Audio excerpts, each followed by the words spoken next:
범죄 사실 중 상당 부분이 소명되고 수사 경과 등에 비추어 도망 내지 증거 인멸에 우려가 있다. 법원은 이렇게 밝히면서 전격적으로 구속영장을 발부했는데 이 오촌 조카가 정경심 교수의 돈으로 코링크를 사실상 설립했다라고 진술을 한 겁니다. 그런데 지난번 국회에서 부인이 동생에게 8억을 빌려줬느냐라고 질문을 받았는데 조국 장관이 그때 당시 뭐라고 대답했는지부터 들어보시고 본격적인 이야기 나눠보겠습니다. 2017년 2월 말에 부인께서 그쪽에 친정동생에게 8억 원을 빌려줬습니까? 액수는 그 8억이 아닌 것 같습니다. 왜요? 그 시점에 제가 확인을 해봐야겠습니다. 그게 저희 처남에게 그 액수를 빌려준 건 아닌 것 같습니다. 확인 한번 해보겠습니다. 예.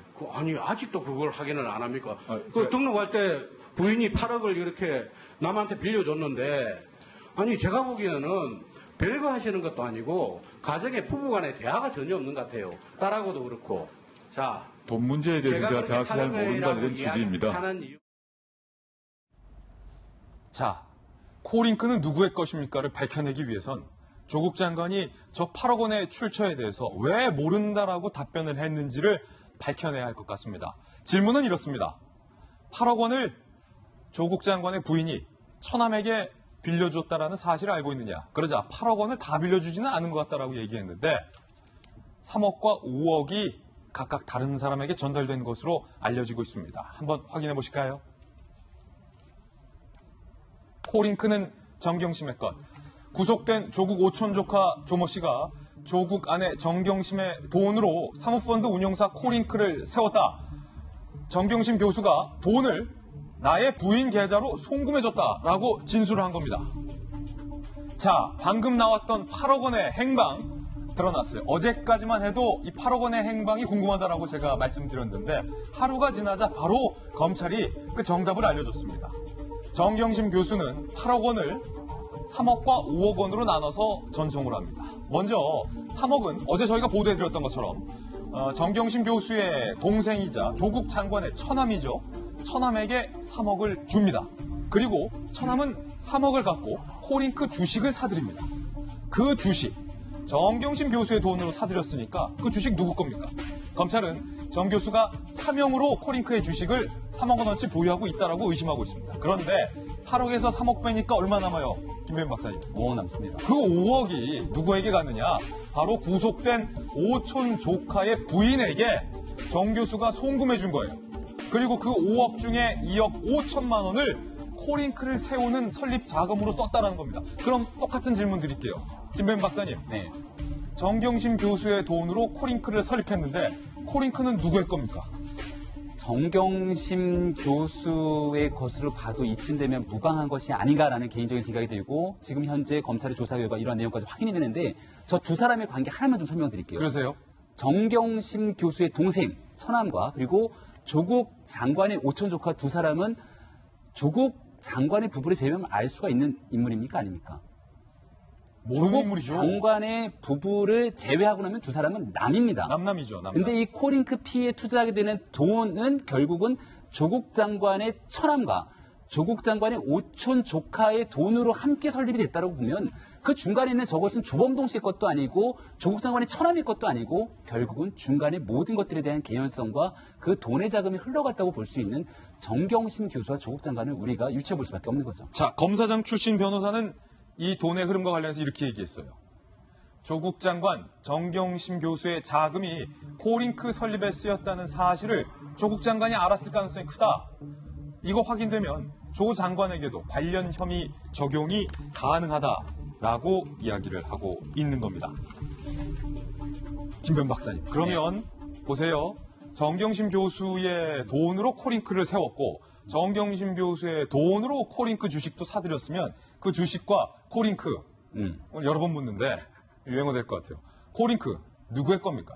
지금으로 보면 정경심 교수 그리고 조국 장관이 여기에 대해서 완전하게 몰랐다라고 하는 건 할 수 없는 것이고 모르는 정도를 넘어서 이 정도면은 정경심 교수가 사실상의 차명으로서 코링크 P라고 하는 운용사를 지배했던 것이 아니냐라고 추정해 볼 수가 있는 대목입니다. 아니요, 조국 장관이 모를 수도 있죠. 남편이긴 하지만 아내가 8억 원이라는 거금을 어디에 썼는지 조국 장관 남편에게 일체 말을 안 했다면 남편이 모를 수도 있잖아요. 그거는 절대 저는 그렇지 못하다고 생각이 되는 게요.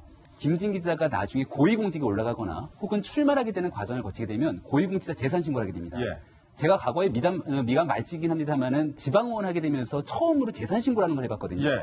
재산 신고를 하기 전에는 우리 부모님이랑 같이 살긴 했지만 우리 어머니 아버지가 도대체 돈을 얼마 갖고 있는지 알 턱이 없습니다. 알 턱이 없다. 근데 고위공직자 재산 신고를 하면은 우리 가정 내에 도대체 나몰래 숨겨놓은 돈이 어디 있는지 탈탈 털어서 모든 것들을 알게 돼요.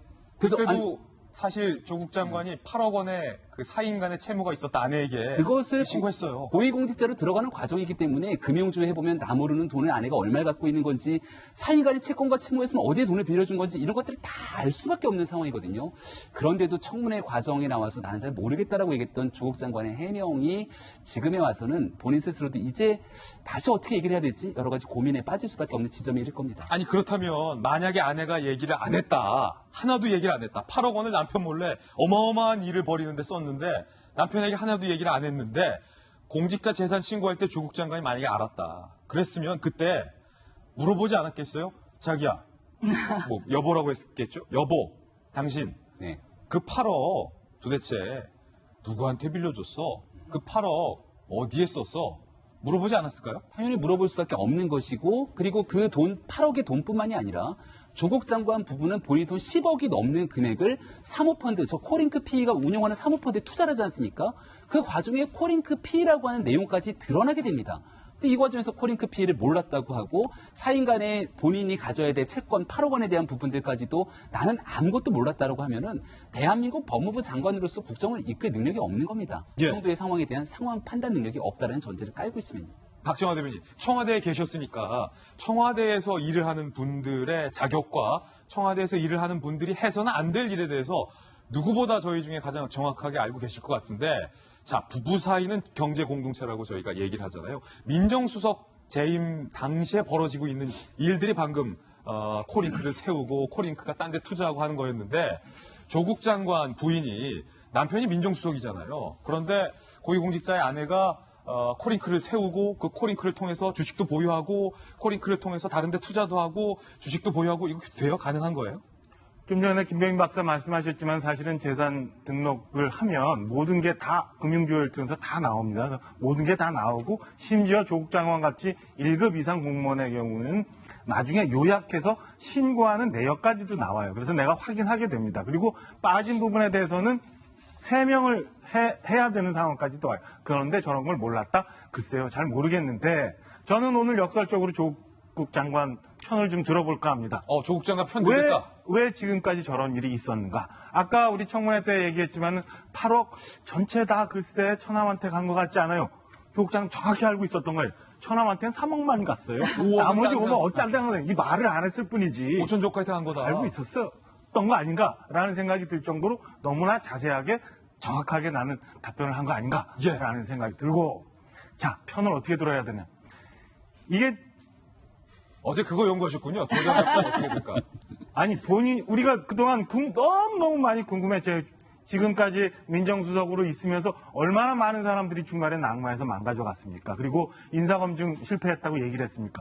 근데 일반적인 사람이 아무리 평범한 사람이라도 그거 하면은 모두 다 검증해서 확인할 수 있는 거거든요. 근데 왜 저런 것들이 술술술 빠졌나 생각해 보니까 지금처럼이었던 것 같아요. 그러니까 조국 장관 지금 얘기했던 것처럼 아마 이런저런 거에 관심이 없었거나 아니면 이 정도는 대충 넘어가도 된다고 생각했거나, 그렇다면 돌아가면 조국 장관은 지금까지 쭉 보면 민정수석으로 혹은 더더욱 가서 법무장관으로 일할 자격이 없는 사람 아닌가라는 생각이 듭니다. 그러니까 대충 이미지 정치에서 이렇게 저렇게 하고 해서 여론 이렇게 몰아가면 이게 전체적 일이냐.